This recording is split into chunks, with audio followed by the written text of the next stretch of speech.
النيجيري. مباراة الذهاب انتهت بهدف واحد مقابل شيء لعناصر الوداد الرياضي الذي تألق وتمكن من تسجيل هدف خارج قواعده.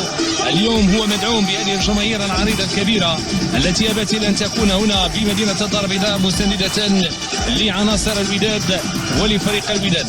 هي تطلعات كبيرة وأيضا هو بحث كبير من عناصر فريق الوداد من أجل تحقيق التأهل والمرور إلى دور النصف النهائي. إذا مباراة الإياب ستنطلق بعد لحظات.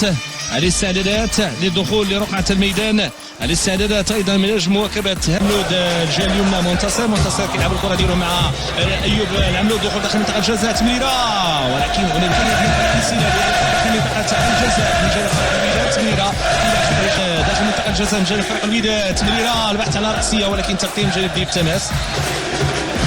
حناش تمريرة ديالو داخل منطقة الجزاء، محاولة فرصة، هدف أول في المباراة ولكن الحكم المساعد عنده قرار آخر. شوفوا هنا اللقطة ديال التمريرة الجانبية، هنا التمريرة أعتقد أنه في غياب تسلل عدم تنفيذ الكرة. وهنا إذا هدف أول لصالح فريق الوداد.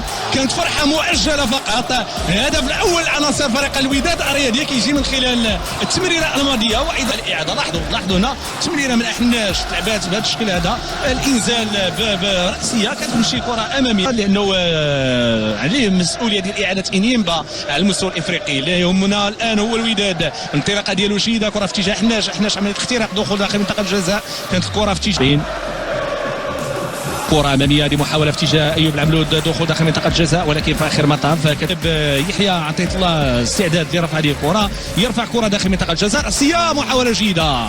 الشرقي البحري منتصر الاحتمال اليوم كيلعب اساسي، الدخول ديالو رائع، مراوغه جيده، عمليه ديال الاختراق، دخول داخل منطقه الجزاء، فرصه تمريره ولكن ما كملاتش. إذا أحناش يستعد يتقدم يصوب كرة مباشرة ومباشرة من الجهة اليسرى عن طريق اللاعب رقم 23 إيمو أوبوت ولكن دائما كيلعب الكرة ديالو أمامية.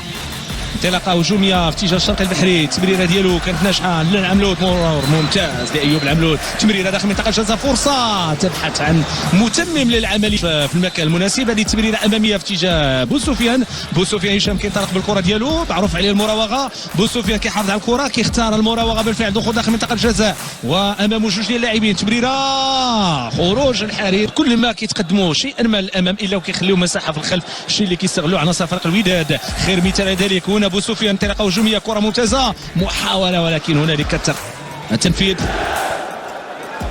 تنفذ هذه كره اماميه، فرصه راسيه، كره وهدف لصالح فريق الوداد، هدف من جانب فريق الوداد الرياضي. شرق مستمره. لاحظوا هنا التمريره ديال يحيى عطية الله وهنا الراسيه ديال اللاعب حركاس.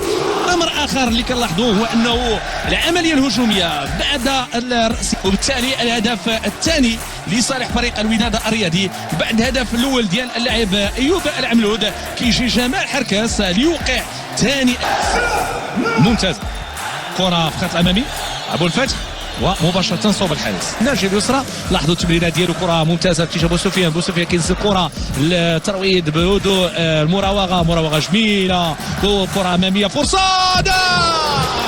هدف للوداد، هدف بطريقه رائعه لفريق الوداد الرياضي. ويحيى عطية الله يؤكد. نشوفوا هنا يعني بوسفيان قام بمجهود كبير على مستوى خدا اللاعب الجهه اليمنى الجهه اليسرى. بعد ذلك الوداد الرياضي 3-0 في مباراه ديال اليوم، شوط اول فقط من عمر هذه المقابله كبيره. الخلف الحكم كيعطي الاذن ديال التنفيذ، بوسفيان كيتقدم كيصوب كره اماميه وفوق المرمى بيزيد على يسار الحارس اوجو، تنفذ داخل منطقه الجزاء، البحث عن المتمم للعمليه، ينزل تصويبه ممتازه من جانب من هل كان هو ايوب العملود وجمال حركاس وايضا يحيى عطية الله. لاحظوا كره جات بهذه الطريقه، تصويب يعود مره اخرى